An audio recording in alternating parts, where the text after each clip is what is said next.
Hello, everyone. You are listening to Those Are the Girls with Mallory and Friends. I'm Mallory. And I'm Melanie. And we are changing culture and bringing back traditional values. Okay, everyone. Hello. We've been getting a lot of new followers and listeners lately. So I want to give a little spiel, I guess, at the beginning. If this is your first time listening, thank you so much for clicking on this episode wherever you're listening: Apple, Spotify, Radio Public, Stitcher, Amazon, Audible, and wherever else you're listening. Thank you so much for doing that. And this podcast is for you. The idea behind this podcast was to create a podcast for girls that talked about all of the fun things that all the other podcasts talk about: life, career, health, fitness, pop culture, politics, all these things. The idea was to talk about all that, but from a Christian conservative perspective. With that being said, everything that we talk about, we're coming at it from our worldview. Everyone has a worldview, no matter who you're listening to. They have a worldview, and ours is Christian conservative. So if you are kind of tired of listening to some true crime podcasts, I'm thinking of one right now. It's a fun podcast. I like it for the most part, but every 5 seconds, every now and then, there's always a dig at conservatives. There's always a dig at Christians, and there's some cursing here and there. If you are kind of tired of that and you are not about that, but you still want to hear, did Scott Peterson really do it? Or if you still want to hear, wow, who do you think the father of Chloe's not pregnant, Kylie's baby, well, it's Travis. Anyway, if you want to hear us talk about Kylie and Travis, then you have clicked on the right place. Also, too, one of the things that is very important to us is the issue of life. We talk about politics, but we don't like to categorize pro-life issues, abortion. That is not a political issue. That is a humanity issue. That is a humanitarian issue. It is a humanitarian crisis. So we really want to talk about that. And at the beginning, our tagline is changing culture and bringing back traditional values. Two of the things we would like to do in Students for Life, which is a great organization, that's how Melanie and I met. And they always say they want to make abortion illegal and unthinkable. So what we do to make it illegal is we vote. We go out there, we vote. We care about who is in office. And as we're going to talk about what happened in Texas, not just who the president is, but who is in charge of your state legislator. And we will be doing some episodes on our YouTube channel. Those will probably be YouTube exclusives, where we talk about what is your state representative? Who is your governor? How does your governor get elected? We'll be talking about those different things on a YouTube channel eventually. But we also, too, another thing Melanie and I have both done is door knocking, doing phone calls. It's being active. That is how we make something that is so atrocious. That's how we work to make it illegal. But the next part that we really have to work on simultaneously, I don't think you do these two things separately. I don't think you do one and then do the other and they have to be done together, is we have to make it unthinkable. And through that, we do changing culture. And that is part of what this podcast is. This podcast is it's our voice in the culture, because right now, as I've said 1,000 times, right now the default is pro-abortion. The default is if you're a nice, sweet, kind person, you are pro-abortion, and we reject that narrative. How do we reject that narrative? We know that that's not true, but people don't know that. People don't know what they don't know. They don't know education. So that is one of the things that this podcast wants to do, is educate you and to be able to help you educate your friends. So that brings us to today's episode. We have Melanie, a Texan. Oh, sorry. I don't know what just happened to my throat. We have Melanie, a Texan, who's on mute. I don't know if she knows that. We have Melanie, a Texan, who was going to talk about that. She's also a pro-life activist. She's our official pro-life ambassador, advocate person for the podcast in general. And she is going to be talking a little bit about what happened in Texas. And she will also be talking a little bit about we'll be debunking some myths and then what the next steps are going to be. So without further ado, Melanie, let's get to it. Do you want to give people your background real quick? Or Yeah, so I am born and raised, live in San Antonio, Texas. Yeehaw, go Spurs go, remember the Alamo. And Texas people. Let's not forget, I'm from the great country of Texas. And I love it here, y'all. And I love to dance. I love horror movies. I have a dog named Manolo, who I'm in love with. I have a wonderful boyfriend of going on 3 years, Jerry. Shout out to Jerry, love you. And he's a fan of the pod. Yes, he is a fan. He will be listening to this episode. And yeah, I got involved in the pro-life movement when I started at my now alma mater. I helped to restart the pro-life group there that now is a thriving club that I'm ever so proud of. And I just continue to say yes to any opportunity how I could help protect the preborn and empower women within the pro-life movement. And a lot of that was through opportunities with Students for Life of America. Yes. And we here on the podcast are huge fans of Students for Life, of Students for Life Force. Anyway, we're fans of Students for Life. A great organization. If you're in college, middle school, high school, you should definitely look into starting a club or joining your club. They do really good groundwork. Okay. Yeah. And then also you want to talk about sidewalk stuff that you've done? Yeah, I always forget to include that I'm also a sidewalk advocate. A professional. She's professional, yes, y'all. I am. Certified and everything. Yes. So my city has a really awesome coalition for life. So we do a lot of work to always have one person at Planned Parenthood every hour that it's open. And the hope is one day to refer so many people to life-affirming resources that are free or low cost that one day that facility will be shut down is the goal, that people will have received real help, be aware of the real resources and options, and shut down that abortion facility. So I've been doing that for going on 2 years, I think, of helping out whenever God allowed for me to be back in San Antonio. So I've seen it all. Violent people. I've seen people who are so appreciative of the information. Can you tell us a happy success story really quick if you have one? Sorry to put you on the spot. Well, really, a success story would be whenever I got a referral to go next door. So the way how we have it at our abortion facility is there's a pregnancy resource center literally right next door.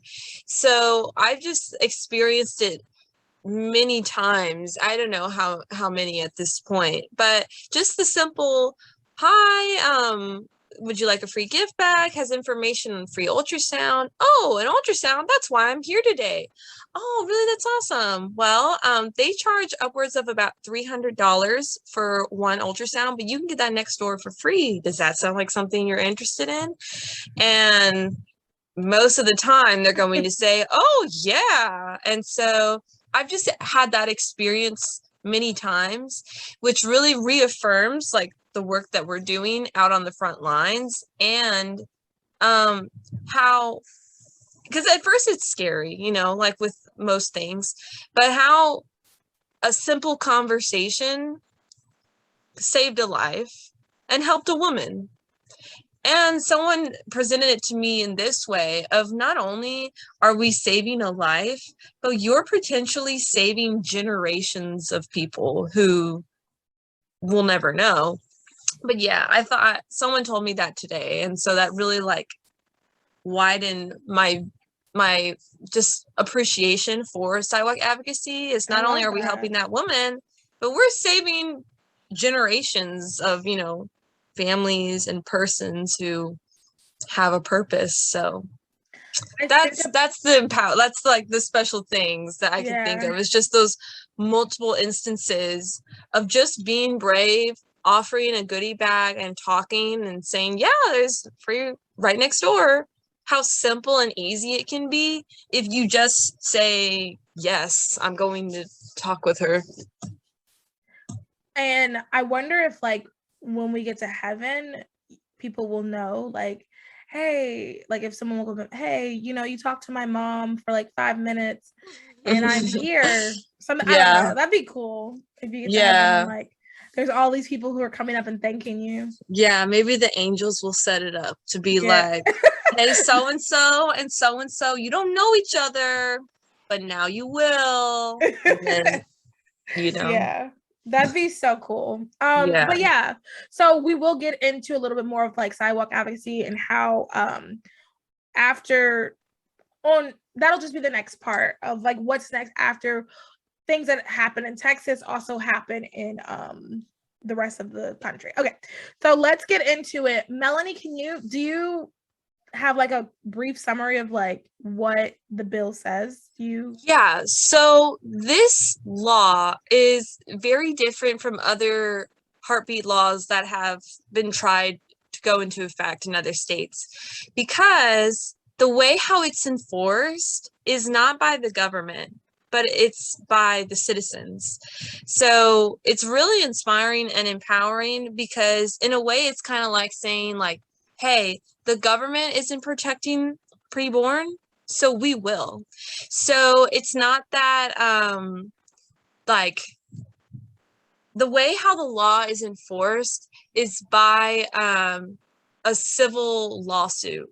So a citizen would have to know or find out that a woman obtained an abortion, and then that abortionist and anyone who assisted with the procurement of that abortion is eligible to be sued under the law after a preborn human has a heartbeat.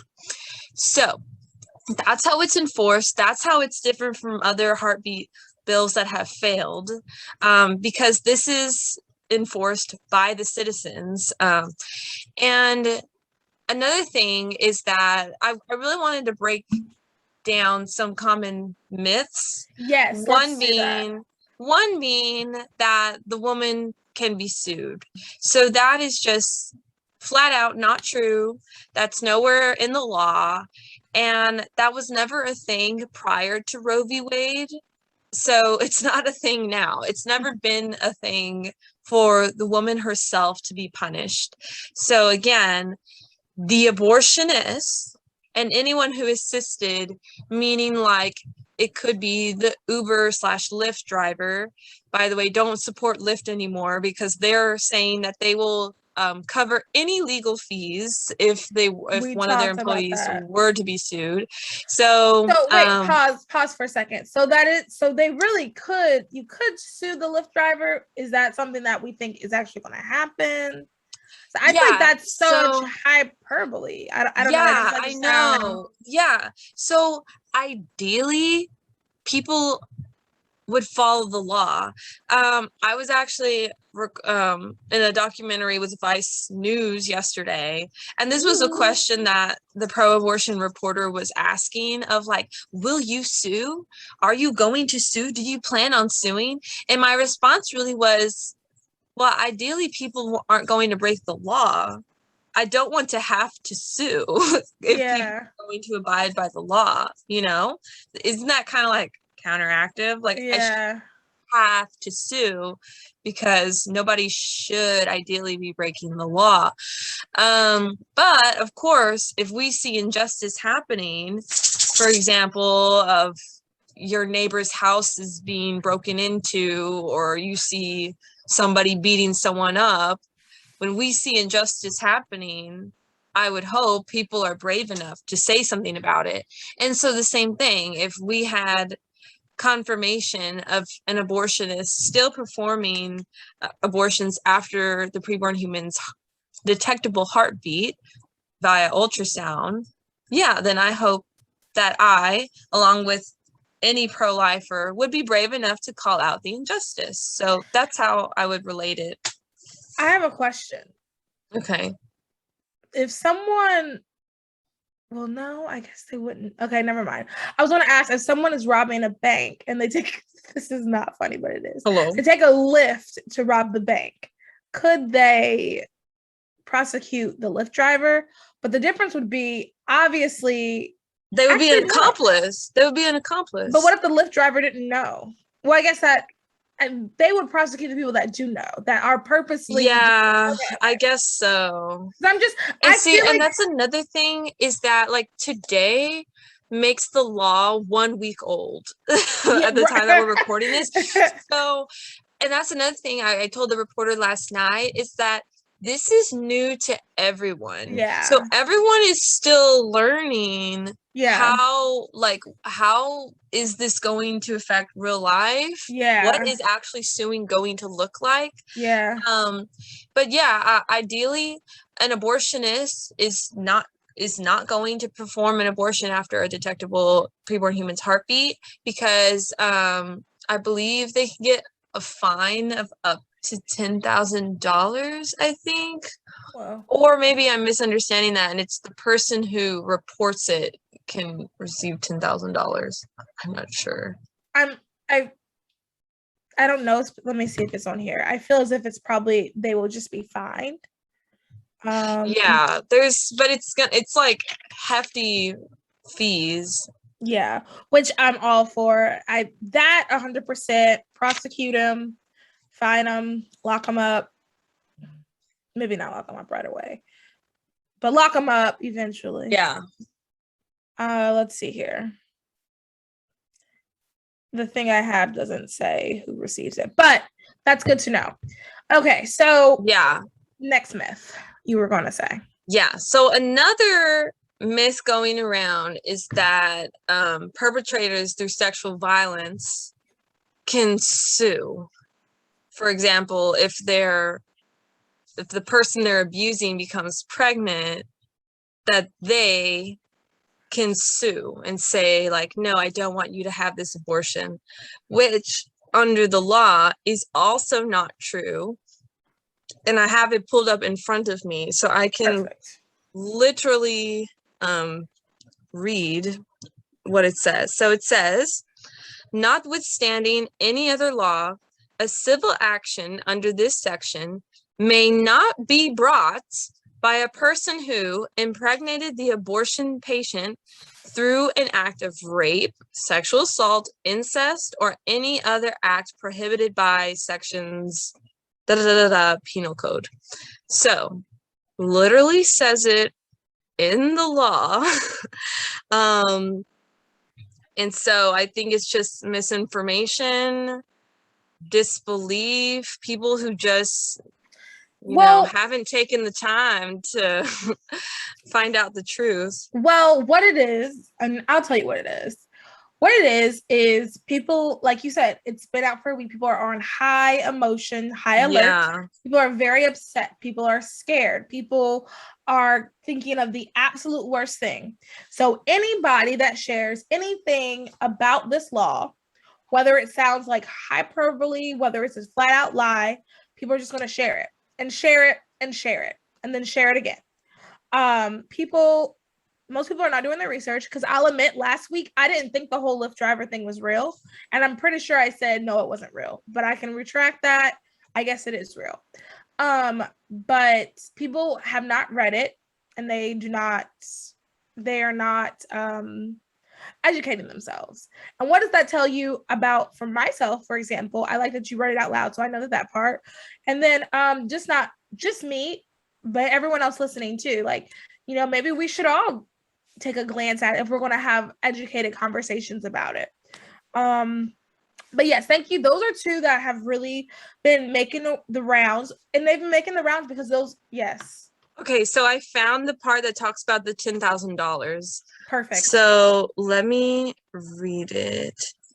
If a claimant prevails in an action brought under this section, the court shall award injunctive relief sufficient to prevent the defendant from violating this subchapter, or engaging in acts that aid or abet violations of this subchapter, statutory damages in an amount of not less than $10,000 for each abortion that the defendant performed or induced in violation of this subchapter, and for each abortion performed or induced in violation of this subchapter that the defendant aided or abetted, and costs and attorney fees. So it sounds like for each abortion, that abortionist has to pay $10,000 plus attorney fees. So to the person who brings it up against them. No, like the abortionist. Oh, who would they award that $10,000 to? I couldn't really tell. I don't know. Okay, well, either way, an abortionist, it's like, you know, cost and demand. Like an abortion costs like what? A few $100s. Like, I don't know. You gotta pay this $10,000 fine. Yeah. Well, so it wouldn't be worth it for an abortionist to continue performing after a detectable heartbeat and, you know, and then have to deal with the minimum $10,000 fees. Yeah, minimum. So it could be more than that. Yeah, and I also, I think another common myth, and I know I said this earlier, was that about the woman herself being sued, and so I also have it here in the law. Perfect. Yes, this is what we need. So everyone listen, like, this is from the law. Like you have to understand, like, this is a lot of legal jargon that's like, I feel like for the average, you know, Joe Blow, it's hard to understand, and that's okay, but at least we have it being read, and if they need to re-listen to that, rewind it, ask someone to break it down, at least we have it. Because I think something that's really big and important is for us to always be mindful of facts and truth. I think that's very important. Okay, go ahead. Yeah, so here is section talking about that the woman herself can't be sued. Okay, so starts off, this subchapter does not create or recognize a right to abortion before a fetal heartbeat is detected. This subchapter may not be construed to authorize the initiation of a cause of action against or the prosecution of a woman on whom an abortion is performed or induced or attempted to be performed or induced in violation of this subchapter. So again, I think the main thing is the initiation of a cause of action against or the prosecution of a woman on whom an abortion is performed or induced, that is not allowed. Yeah, that's what I got out of it, I think. So those are like the main things I wanted to share, is that no, perpetrators through sexual violence do not have a right to sue, and the woman herself cannot be sued, and I feel like there was a third thing I brought up. The woman herself. Oh, and the lift thing. No, yeah, the lift thing we talked. The $10,000. We confirmed it is $10,000. Yeah. So another thing I kind of wanted us. Well, actually, first I want to say, so studentsforlife.org has the top 8 myths about the new Texas abortion law. Oh, I didn't tell you that. Awkward. They have a blog post, and I'm going to link it for everybody, and I'll also share it on, like, I'll try to put it everywhere, any place of the podcast. But yeah, this is really she kind of covered a lot of the things. One thing I did want to cover,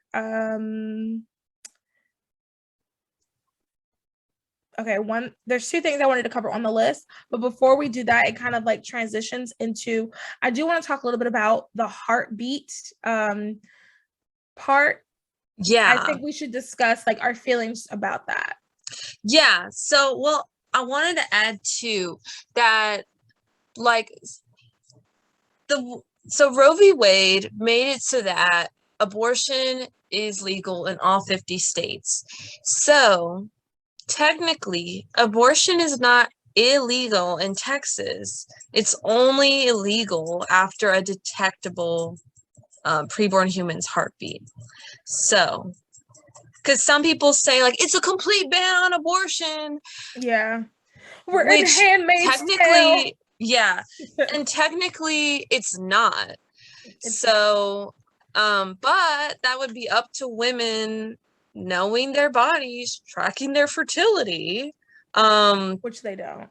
Which they don't, exactly, because most women who get abortions are on some type of contraception, meaning they're not learning their cycles and they're masking their natural hormones. So they're really not knowing when they're ovulating. I mean, the way how a woman becomes pregnant on contraception is by breakthrough ovulation, meaning like an accidental ovulation, like the egg gets through, because the way how contraception works, hormonal contraception, is by masking ovulation, by making it so that she doesn't ovulate and making the body think that she already ovulated, which is how they can have as much sex as they want and not become pregnant. But then it's those exact girls on the hormonal contraception who are having the unplanned pregnancies and wanting abortion. So I think it is possible for women who do track their cycles, who are aware of their fertility, to know when they're pregnant super early on. Like, it is very possible. I know. Yeah. So like, that's why I'm just trying to stress, like, yeah, it's like Roe v. Wade is still in effect over the state of Texas. Yeah. You know. And I also want to say, so to your point, the morning toast, Vic has me listening to that now, and one of the girls is pregnant and she does the temperature thing. Okay, cool. She knew right away. She knew exactly. I think it was, she said it was like after 2 days, she knew, something like that. So if you are tracking, which that's another thing, this podcast is anti-birth control, 100%. And if you're tracking, then you'll know how your body, you'll know your body. And we will talk about that. I keep saying that, and everybody hold me accountable to it. If you see me in the street, make sure you say that. I really want a professional to come on here and discuss it, and like not have a class, but I'd love to even do a Zoom where you can talk to a professional. That could maybe be a Patreon thing once we get our Patreon up and running. But I do want to do that because everything I've learned has pretty much been from Melanie. And then like I've listened to 2 podcasts and I'm finishing up reading a book. But like I didn't learn any of this stuff in school. You don't just learn this you learn it randomly. You learn it from friends who are really into it, and you learn it from maybe listening to a podcast. So we really want this podcast to be one of your resources. So my opinions about the heartbeat. If you believe that life begins at conception, so anytime from conception, when egg meets sperm, anytime from that to heartbeat can be detected about 6 weeks average. Yeah, so the heartbeat actually begins around 18 to 21 days old. But then it's detectable earliest about 6 weeks via ultrasound. So which is why if you pay attention to the abortion language, they're not calling the Texas heartbeat law by its name. They're calling it SB 8. They're not calling it a ban on abortions after a preborn human fetal heartbeat. They're saying a ban after 6 weeks. Like, they're not using the same language because they don't want people to think about the heartbeat. They don't want people to acknowledge the life in the womb. So they're just calling it SB8 and 6-week ban on abortions. And that is a very, very good point. And I wanted to say that so there is still a chance for preborn babies to be, okay, that is super bright. I don't know. I just told Alexa to turn the lights on. Okay. Look, we're adjusting. Okay. Okay. But yeah, like that is still leaves a window for preborn babies to be murdered in the womb. So this is a great, the heartbeat bill is great. It is a huge win. I mean, huge, but it is not a complete abolition. And I know that we both are for abolition of abortion completely. So that is, I think that's just something to like be made aware of, because I know I have a few friends that were like not necessarily happy about the bill. Because here's the other, okay, so here's a negative. We have to rely on people reporting heartbeats. We have to rely on Planned Parenthoods being honest. We have to, so that, I mean, that does cause some, you know, there are a few pieces where, okay, how are we going to implement this? But I do think the fact that this is in law is a huge step. And I think we definitely should celebrate. I honestly think we should celebrate any type of legislation. And because it's a step in the right direction. We can't do it all in one night. No matter what anybody tells you. If we could, we would have. That's the other way too. If it was possible to do it all in one night, we would have. But I do want to just note, because I'm pretty sure we have some people who are against incrementalism listening. I do want to note that there is a portion where a preborn baby could be murdered. But that's for right now. Who knows in the next couple of months? Well, maybe not months. Could be, you know what? I'm not going to put anything past God. Who knows what's going to happen next? It's still a really good, a good step. I just wanted to acknowledge a phrase I've been hearing from pro-life community in Texas is that this is a baby step in the right direction. Yes. And it truly is. This is a huge victory. And we have confirmation based off of like Planned Parenthood's emails, their own social media talking about, even people, calling to ask, I think I'm this far along. What are your abortion services? Confirming that they're not currently performing abortions. And as I said, today makes it about a week old, and I've seen different numbers showing that it's been saving about 150 lives a day. So let's see, something to 150 times 7 days, that's over 1,000 lives saved in this 1 week. So good. Like, this is amazing. So like, I don't know, like, there's holes, there's flaws and things. And like I said earlier, like everyone's learning like how to live this out, how this is actually like real life being implemented. But like, let's just say, I don't know, like, who cares about the things that are flaws when we know about 1,000 lives have been saved so far? I was gonna say, like I'm not really pressed. Like, I'm like, this is a celebratory time. And that's just it being 1 week. And we're going to, if you're pro-life, like one life is what matters. Like, okay, we got one. Not only do we got 1 times 1,050. I mean, that's amazing. I think that's I was really encouraged. I was super happy. I remember crying when I cried. I found out that I think I found out the day that the governor signed it into law while I was in Uganda. So I was in a different time zone. Yeah. Jerry called me and I just started crying over the phone. Just, Yeah. It's such a surreal time to be a pro-life activist in Texas right now. Like, this almost feels like a dream come true. I was going to say, I can't, North Carolina, pray for us. But I can't imagine how great it feels like, all right, we did something. Like, this followed through. Yeah. We got our foot in the door. And honestly, like, Texas has paved the way for so many other countries. I mean, well, countries, but let me stop. Texas Freudian is not its own slip. Country. Texas is not its own country. It's paved the way for so many other states in the country. So I can't even imagine how great it feels. And then also too, to know that like your state is a safe haven almost, pretty much. And Yeah. I mean, you know, we have friends that are activists and they sometimes share Planned Parenthood stuff to like, you know, to know with the enemy or whatever.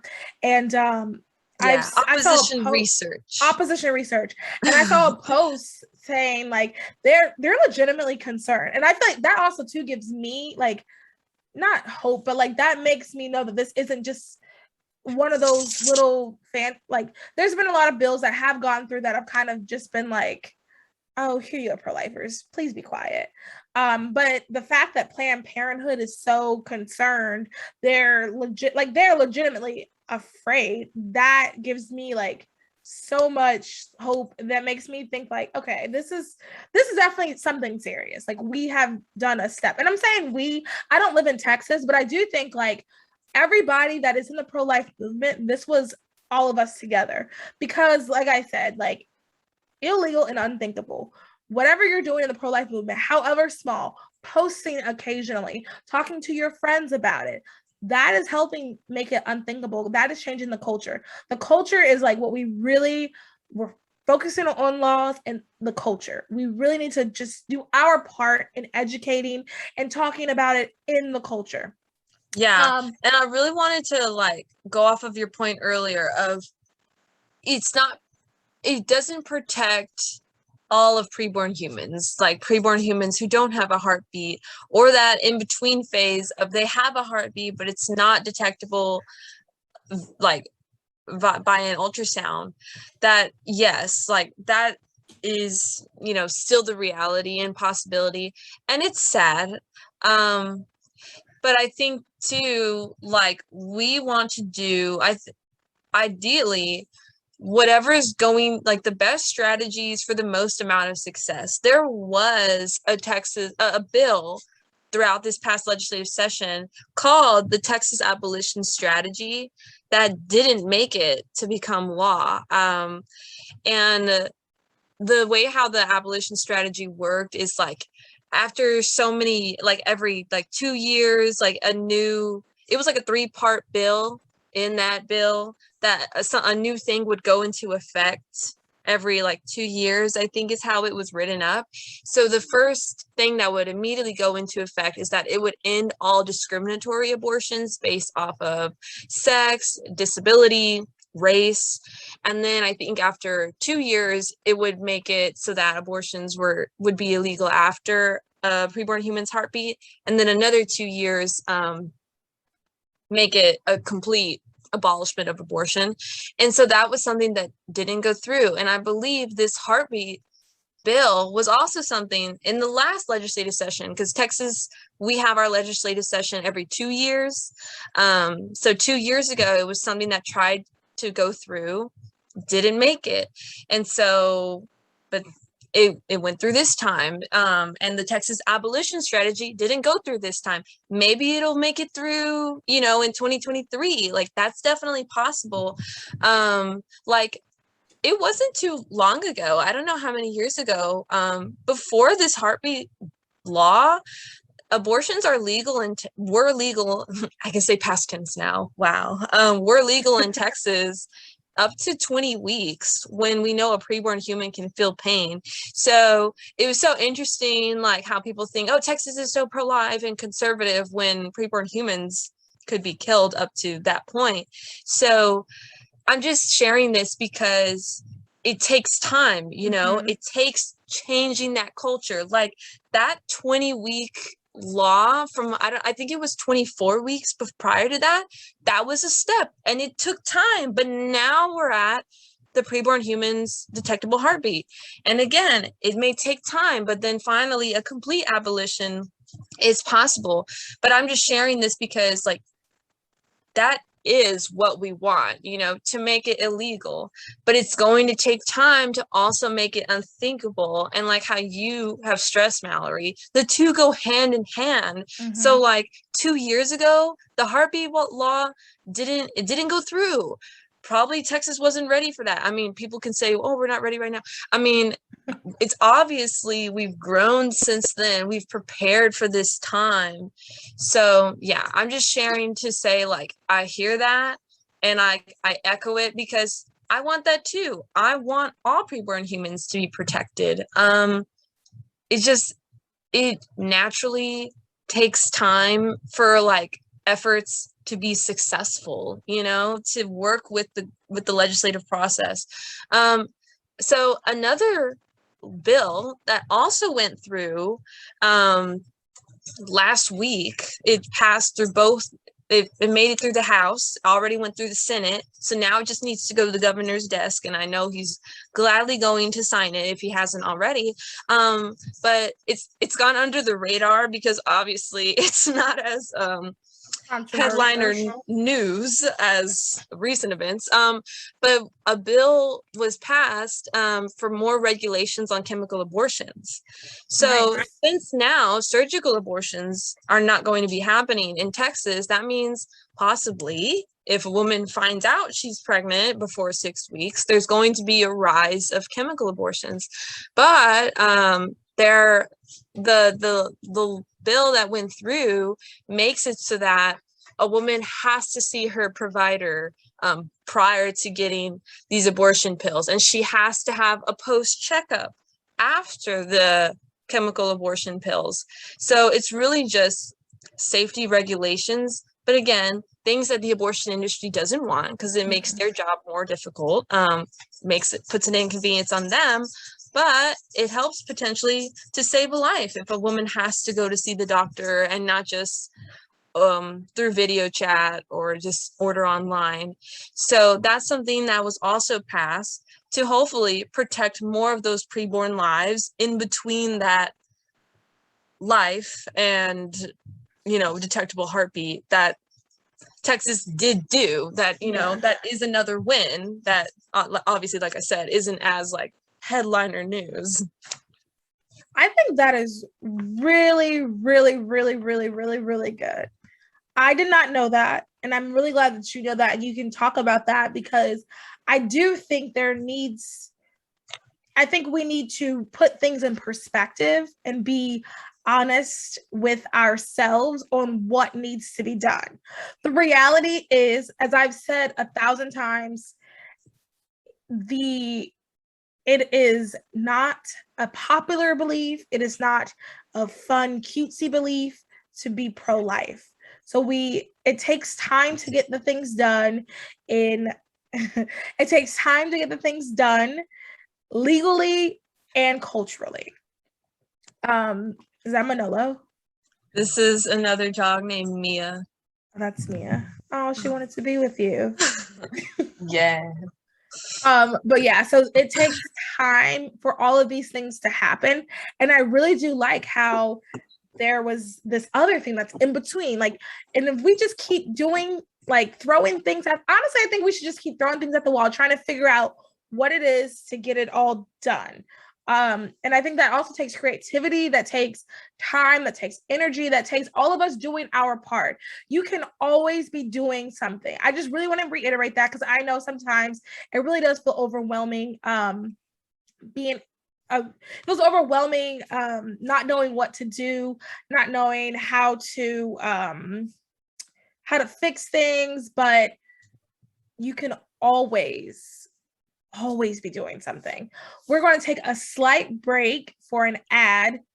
YouTube and Rumble will not have an ad because I do not know how to fix them together, but the podcast will. So we're going to take a slight pause where we're not going to say anything, so I know where to break this. Okay, thanks everybody. We are back from our ad break.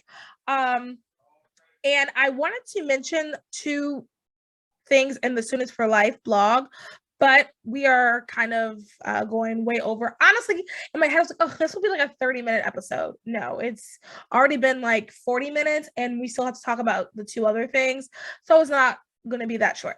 But I'm going to link the article, the blog post that has the things debunked. Share, read it. Make sure when you're talking to your friends that are pro-abortion that you can at least actually here you go, you know.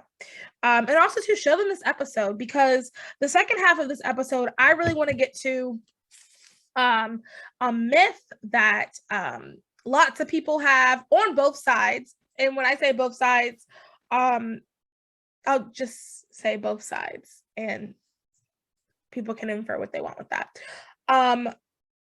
The work is not done once abortion has become illegal. It is not done. People keeping abortion legal does not help or benefit anyone that is working hard to make it illegal. When abortion is illegal, everybody's not going to pack up and be like, all right, that's it. We did it. That is not at all what's going to happen. As a matter of fact, it's probably going to get even more intense. It's probably going to get maybe even a little bit harder. Yeah. There's going to be more stuff for us to do. Yeah. So I wanted to talk about sidewalk advocacy really quick. I got my certification about 2 months ago, and I haven't moved over to the next where I actually like can talk to people. I haven't moved over to that yet. I've also been out of town on time, but anyway, that's beside the point. Melanie has done it tons of times though, and I have prayed outside of clinics before, and I think that that is something that we don't talk about as much. It's something that's going to be ramped up. I don't remember if it was in the pro-life future, which everyone, if you are out of college or over the age of like 22, you should start a pro-life future chapter in your city. I don't remember if it was in that group chat, if it was something that Jerry told us, or I don't even know if it was Jerry, but I don't know if it was you or I read it somewhere, but I know I saw the word somewhere that pregnancy resource centers are, that sidewalk advocates were still outside the day that it happened, because first of all, Planned Parenthood, still is doing the conception to detectable heartbeat, and not only that, our goal is to, get also if it's only 3% of what Planned Parenthood does, so we're not hearing that anymore. They're pretty right. pretty silent on that one. They're not going to leave for just 3% if that's only what they do. So I kind of want to talk about that. I want to talk about how we're still going to be doing sidewalk advocacy. We're still going to be trying to help women. So let's talk about sidewalk advocacy, and then we'll talk about PRCs, and then we'll close it out. Yeah. Okay. So I was on the sidewalk the day before the law went into effect, the day the law went into effect, and I've been out there now that it's in effect. And so really, we're going to be out there, and we've been out there, heartbeat law or not, we're still out there because we want people to know about the free resources available to them, and we want to shut down that facility. So we've been out there, rain, heat, cold, and Texas over. Yeah. So we're not stopping because the law went into effect. And it was so interesting, the day that it went into effect, there were different news outlets that came out to the sidewalk. And they were like surprised that people were out there, or they thought it was kind of like a special occasion that we were out there, or maybe they just thought that, kind of like how you said, we would just pack up and go home and be like, our work's over. And when I told the reporter, I said, yeah, we've been out here for about 2 years now. I heard this from. Okay, I said there's always at least one person who's out here every hour that they're open. He was like in shock.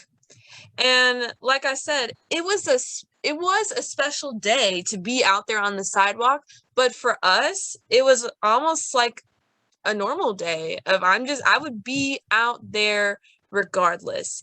And I feel like now, especially than ever, women need to know the resources available to them. So why would we pack up and go home? That just has never been the mindset, I feel, of majority of the pro-life movement. No, because we have a post-Roe mindset that even when abortion is illegal, Roe v. Wade, Dobbs v. Bolton is overturned or reversed, and the abortion battle goes back to the states, unplanned pregnancies are still going to happen. That's never going to stop as long as, we're in our human bodies in a fallen world. That's never going to stop. So we're not going anywhere. Like, we still need to, whether abortion is legal or not, walk alongside women in unplanned pregnancies. So that's why it's so important to get out to the sidewalk. And there's going to be a lot of girls, especially, who don't know what's available. And we really need to ramp it up. And like I said, we have a really good sidewalk advocacy program in my city.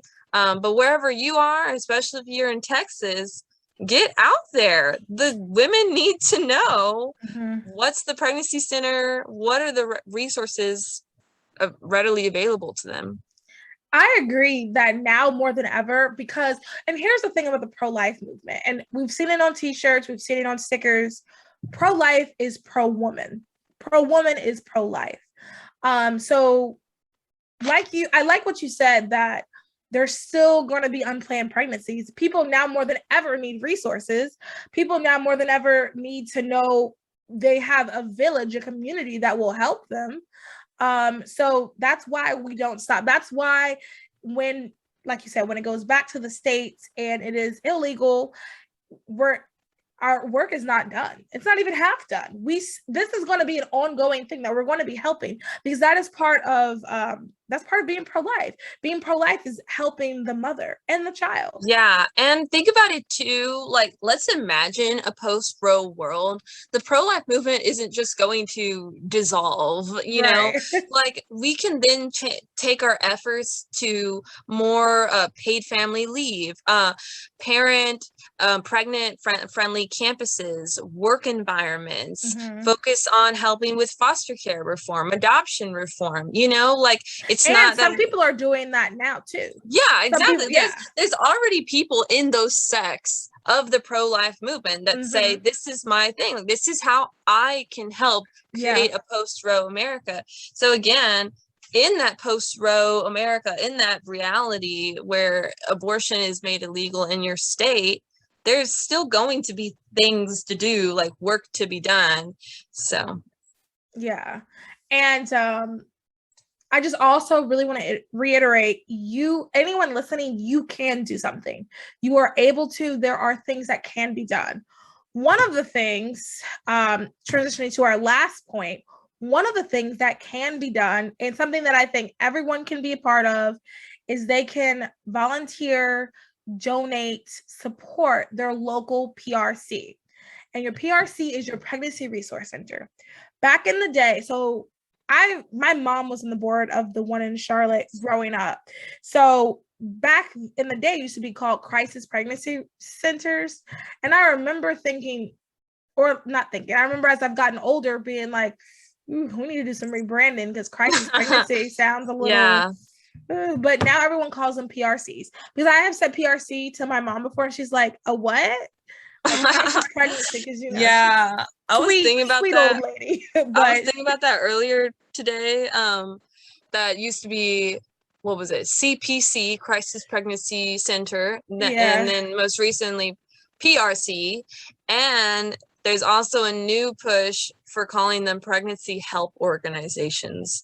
So that's a new term that I'm also trying to add into my vocabulary. I want to start saying that organizations, because also too, it's meant to encompass maternity homes, and I don't know what else would fall under a pregnancy help organization, but it's meant to just widen that sphere. I really want to read this tweet from Live Action. Live Action, I also want to give a shout out to. They do a really good job, social media, and they do a really good job with education. They have videos, they have talks about abortion, about what really goes on in an abortion. They Mm-hmm. do a really good job on that. So I think that if you're looking for resources, if you're looking for something to share with your liberal Lizzie friends, it is a great resource. Live action. Yeah, the website specifically to the abortion procedure videos, which are not graphic, they're like cartoon images described by a former abortionist, is called abortionprocedure.com. So easy to remember, literally abortionprocedure.com, where you can learn about how abortion procedures are performed. So yeah, same thing. I do that exact thing when I have pro-aborts coming at me, my comments or DMs. I'll just say like, hey, well, I really encourage you to check out this website so you can learn more about how the procedures work. It's because I don't think so people impactful. And that's, you know what, that's something that is people do not know. They're not educated. And that's something that, I mean, when we're still getting comments from a post we posted about abortion almost a week ago, we're still getting comments about that. And one thing all of the pro-aborters' favorite thing to say is, get educated. You're not educated. When like, yeah, I've they're had not that educated. too. That's their favorite thing, but they're not educated. They haven't been shown the truth. And that is another thing too. We're operating in truth. And because we're operating in truth, we will always be right. And because we're right, we will win. But that's a side note. Okay, so Live Action tweeted this a couple days ago. And I just want to read it for people who are learning more about pregnancy resource centers because, or pregnancy help organizations. Because I was not aware how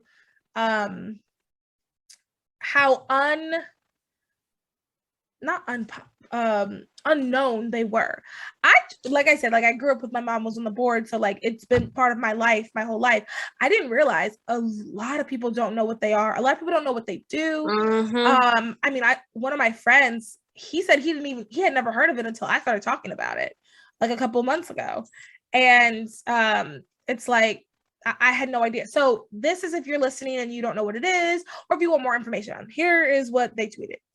In 1 year, pro-life pregnancy resource centers served 1.8 million people, provided $267 million in free services, gave parenting courses to 313,328 people, provided 1,290,079 packs of diapers.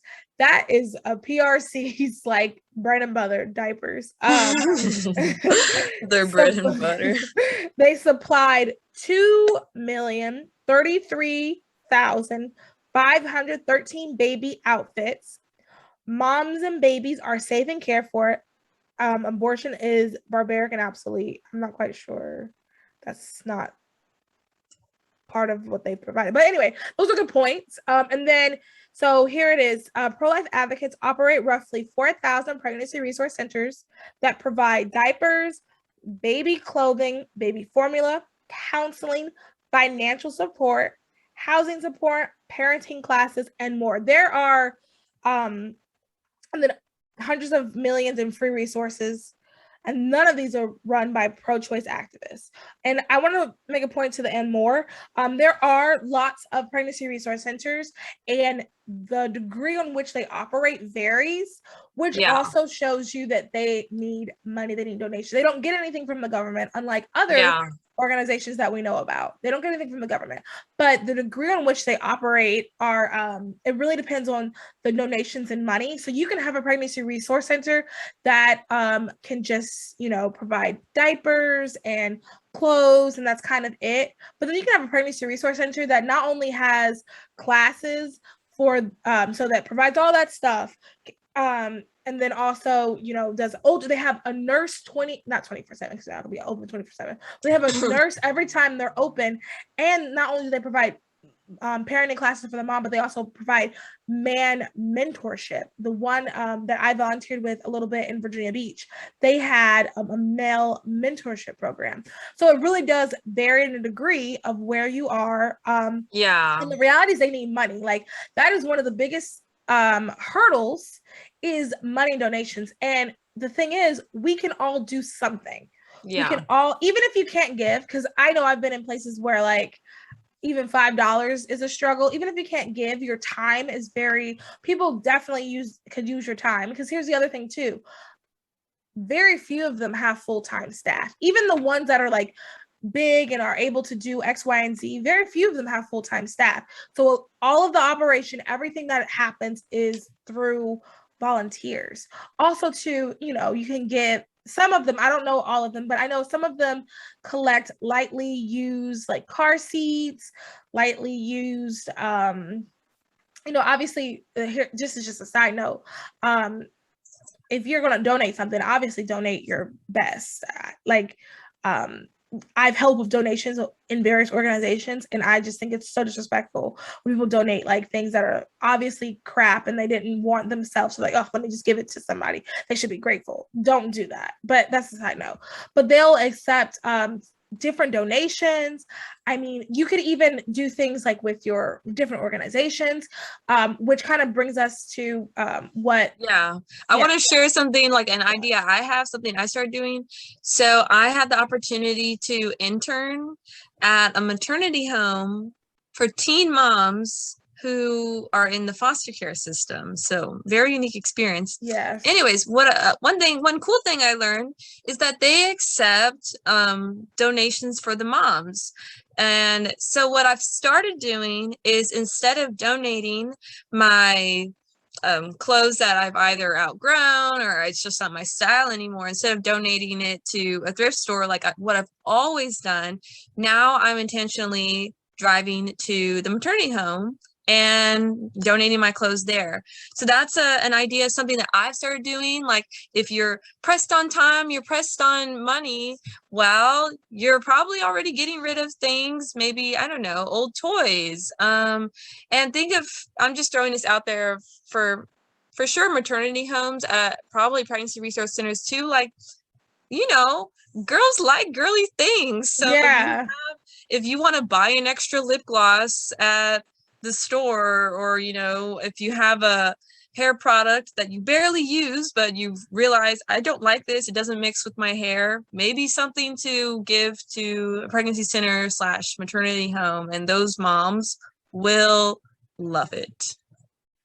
So that's something I've started doing. Yes, I love that. And that's so good. There's so many things, just little tiny things that we can start doing. And this is a great way. This is probably the biggest thing that you can do to show you're pro-life. Being pro-life is, yes, being anti-abortion. That's all you have to be pro-life, is be anti-abortion. There are little tactic things that people try to add, and some people are pro-life from womb to tomb. All you have to do to be the word pro-life is anti-abortion. But we can start putting our money where our mouth is. We can start doing different things in our lives that show where our allegiance is, that we value what we're saying. And the ad was for Culture of Life. So this is, I guess, not only for the YouTube, but I'll say it again. The ad is for Culture of Life. And I'm wearing their shirt, Babes Support Babes. And that's just, I love this because, I mean, we're supporting each other. One of the things, side note, Culture of Life, since you don't see this on YouTube and Rumble, Culture of Life is a beautiful. They have such cute clothes, like the shirt, this necklace, and accessories and jewelry, and 100% of the purchase goes to pro-life causes. So different pregnancy resource centers, different organizations that are supporting pro-life causes. So it's a great way to make sure that you are giving back to pro-life causes. But anyway, pregnancy resource centers are. I wanted to jump in on how you said that pregnancy centers, pregnancy help organizations offer like a variety of different services, like how you're saying. I know of some that like what they do is like the material assistance, diapers, clothes, ultrasound, counseling, pregnancy tests. But then I know of others that do the parenting classes, post-abortion healing like Yes. groups, and some that also do free STI testing. Ooh, that's nice. So some even have mobile. There are some that have mobile buses that go to different places, which is super cool. Yeah, and are outside of abortion facilities. Yeah, so I just wanted to share that, and how you said of they don't all offer the same things. So I just really want to encourage everyone to do a simple Google search. Take 5-10 minutes to Google pregnancy resource center near me, and to just look at their website really quick to see what do they have, what do they offer, so that you as the pro-life person are informed of what are the life affirming resources in your area, and then you then are empowered to empower someone else if they do need those resources. So really, I again, do a quick Google search, look at their websites, and just know that way, oh yeah, I know the Kind Clinic, they offer the free STI testing. Okay, yeah, you can check out the Kind Clinic. Or, oh yeah, I know that you want to get your IUD removed. The Source can do an IUD removal there. So, just know your resources, so then you know where to refer someone. Yes. And then also too, when you, for example, like let's say you're a retired nurse, I don't know, and you're like, I don't know what to do. I just really volunteer at your PRC. I'm sure and some of the smaller ones, part of the reason why they don't, I think that it would be great if every PRC could offer ultrasounds, STI testing, and all those things. Part of the reason why they don't have that is there's no one who is able to do it for either free or low cost, or they just don't have the money to support that type of equipment or anything like that. Like, so when you locate your PRC, see what they offer, and then come up with a plan. My PRC does not have an ultrasound machine. Talk to the director. Why don't you guys have an ultrasound machine? Well, they're like $4,000, $5,000. All right, bet. That could be your new project. Help them raise the money for that. Like, there's so many things that you can be doing. And like Melanie was saying too, just knowing what yours has and where yours is located can also be life-changing for someone, because you never know in these conversations, you never know who you're going to end up speaking with. And also too, there are people don't know about pregnancy resource centers. They just really pregnancy help organizations really don't know about them. So if we can just start talking about them more, making them more normalized, like, oh man, oh gosh, my husband and I, oh man, I'm in college and my boyfriend and I, we just got in a huge fight and I know that I'm pregnant, or I think I'm pregnant, I don't know what to do. We should make it so normal to be like, oh, okay, let's go to the pregnancy resource center, they can help us. Instead of like right now, I know in college, everybody's first thought was Planned Parenthood. Okay, let's go Planned Parenthood. It should be, hey girl, the pregnancy resource center is right down the street. They can just check, they can give you a test and even do an ultrasound just to see where you are. Like, this is how we change culture. We're doing it. And I think, friends.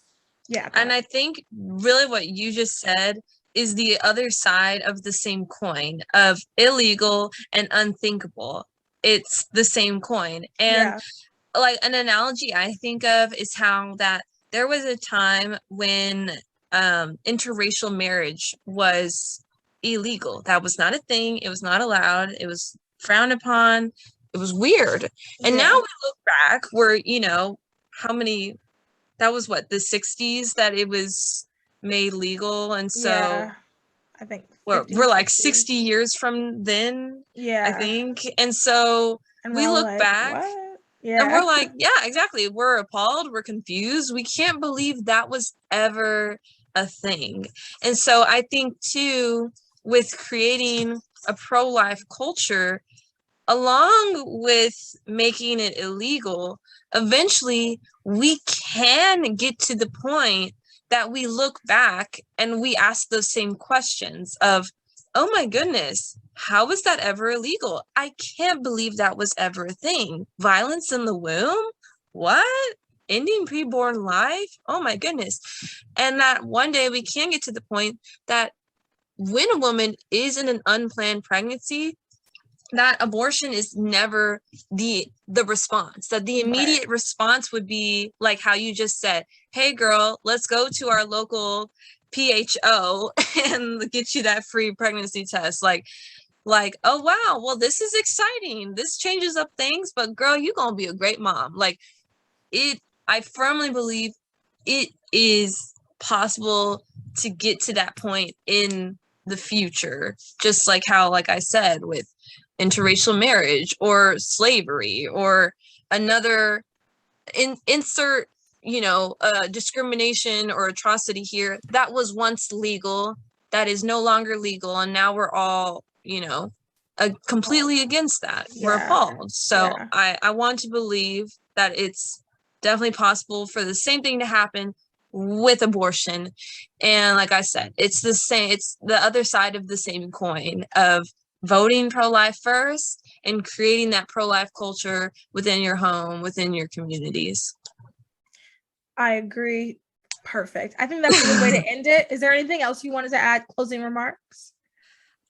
Well, there were just some other things I thought of about the bill that I forgot to mention. I don't know how important it is, but there's a part of the law that says that the statute of limitation is 4 years. So a person, I believe, has up to 4 years to report the abortion.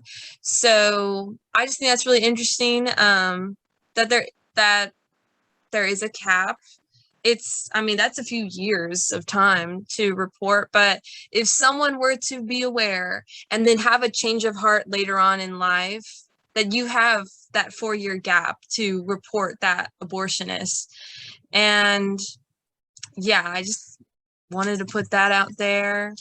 And again, we are the ones who are representatives of the pro-life movement. Like what we say, how we talk about this issue, that is a pro-woman issue, that this is like real female empowerment, is telling a woman that she doesn't have to go against her fertility, against her pregnancy, against her preborn child to succeed and have her dreams. And so that's where I want to get to a point in society, like I said, that we tell her, okay, this changes up some things, but you're going to do it and you're going to go above and beyond. And we're going to be with you every step of the way. So can't wait to see it happen and unfold. This is such a great time to be alive and to be experiencing this in my country, Texas. Yes. Okay. Those Texas people, y'all know them.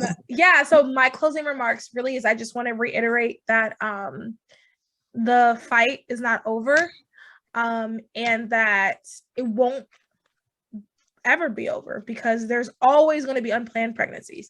Nothing we can do or say will stop unplanned pregnancies. We live in a fallen world, and even some that are unplanned that weren't necessarily a negative, maybe it was within a husband and wife, and I don't know.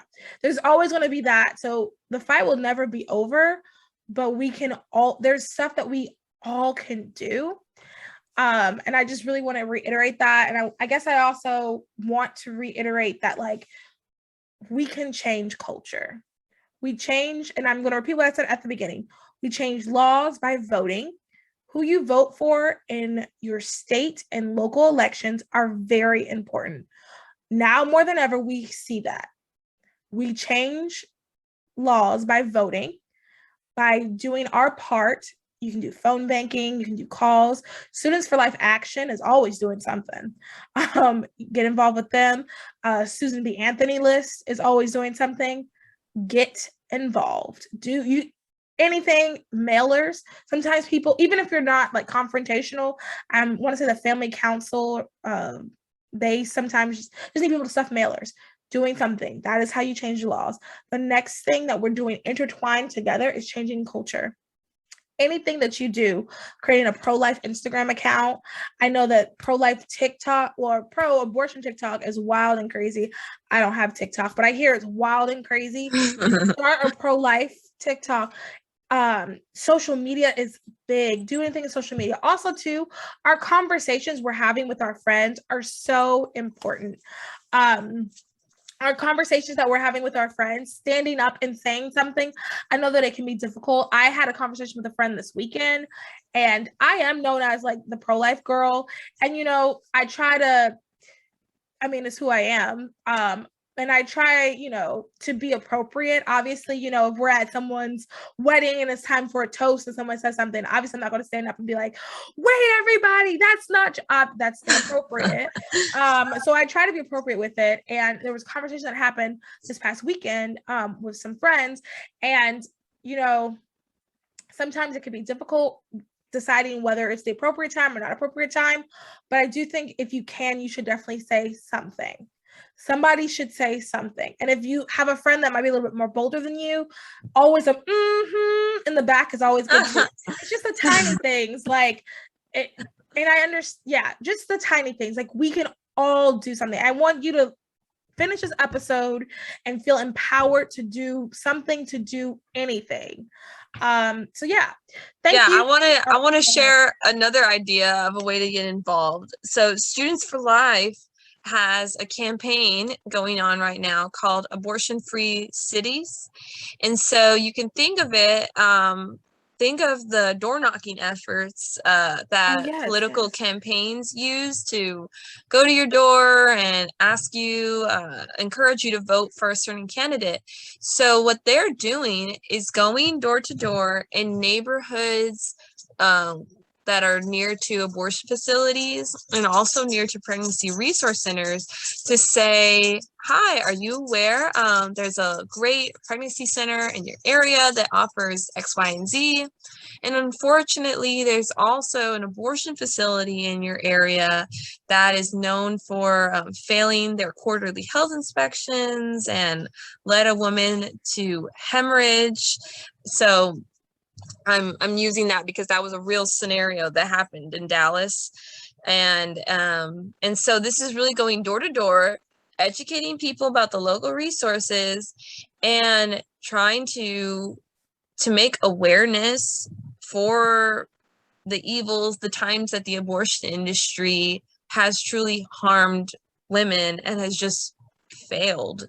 So that's one way to get involved, and you can do that in your own city, and Students for Life can help you to start at your own abortion-free city campaign for your area. And so that's free to do, and they'll help you set that up. So if you really want to go door to door telling people about the local pregnancy help organizations, you can do that. And that's so needed right now, and especially if you're living in Texas. Especially if you're in Texas. Now's the time to be taking this information to the people, to your neighbors. I will be linking that information, like those websites we talked about. I will try to link that everywhere that this is. I really appreciate everyone for listening. Thank you so much, Melanie, also too, for coming on and talking with us about this. I think this is a big, important topic. And like I said earlier, this podcast, we talk about everything. And, you know, there's going to be podcasts out there from already. There is a podcaster who I love, and she's going to have an abortion activist on her podcast. Disappointed, but I am honestly excited to hear what she has to say, because I want to hear the reasoning behind it and all that other stuff. All your favorite podcasts are going to have podcasts that are going to be talking about the Texas, if they haven't already, talking about it in some sort of way. This is the Christian conservative perspective on it. Yeah. Thank you again for listening. Please, please, please share this with all of your family, friends. Mm-hmm. Share this with your liberal Lizzie friends. Share this I think I'm gonna try to break down some clips here and there. Like, I just really want this information to be out there because there's so much misinformation. And I'm Melanie debunked. Share the quotes of the law, like share my voice. There's so much misinformation out there, and I want everyone listening to be able to have intellectual conversations about this and to actually have facts, proof, truth, and all that other stuff. So like I said, please, and if you enjoyed this episode, rate, review, subscribe. The way we will get this message out is if everybody is sharing it. If you could share, if you're listening to this, if you get all the way to the end of this, if you can screenshot it and tag us, that'd be great too. Just share it. The only way we're going to get this information out is if we're just sharing this. I'm trying to think of anything else to add. Yeah, I think that's it. I really appreciate everybody listening. Share. Everybody, you have a good rest of whatever day it is you're listening to this. Bye-bye. Bye.